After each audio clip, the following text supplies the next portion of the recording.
Hope your Tuesday's off to a great start. Welcome to the Beamish Blogcast, May 13th, 2014. My eyes already on monsoon 2014, specifically what's happening in the eastern Pacific. Right now, water temperatures near normal, but heading into the summer months, models in good agreement that those water temperatures will tick above average.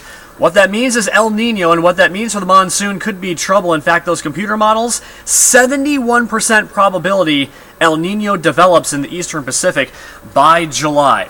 So what does El Nino mean for monsoon 2014? Well, these are the last 6 El Nino events during the summer in Tucson. 5 out of the last 6 saw below average rainfall, and that Tucson average for the monsoon just a shade over 6 inches.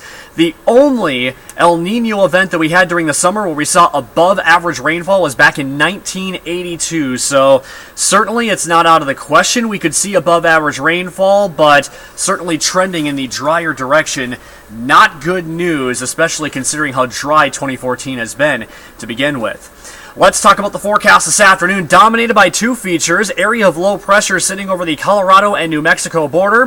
High pressure over the west coast. Pressure difference in between the two, that's where we're at. And we call that pressure gradient, a large pressure difference over a small area.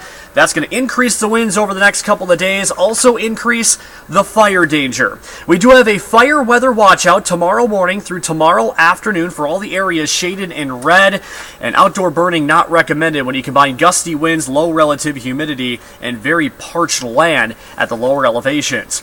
So let's time out the winds. This afternoon, winds coming out of the northeast, 10 to 20 miles per hour. Waking up tomorrow morning, we are talking about some very strong winds coming out of the east, downsloping off the Rincon Mountains, 20 to 30 miles per hour. Blowing dust is not out of the question. Could be a nasty morning rush along I-10 and I-19. Could be doing the same thing again Thursday morning before those winds finally begin to subside. 87 this afternoon, your forecast high in Tucson. That's 3 to 5 degrees below average for this time of year. 90s back Thursday. Finally a break from the wind heading into the weekend, but very close to ice break territory. Some of the latest computer data trending away from triple digits heading into the weekend. Right now I have 99, the peak of the heat on Saturday. So you still have plenty of time to get those ice break guesses in with the News 4 Tucson Ice Break Contest. Guess the date and time down to the minute. Tucson International Airport hits triple digits for the first time this year. If you're the closest, the grand prize, a trip for 2 to Cancun, Mexico. Head to our homepage, kvoa.com. The ice break link is at the top left of the page. Thanks for logging on. I'll see you later on today for News 4 Tucson at noon.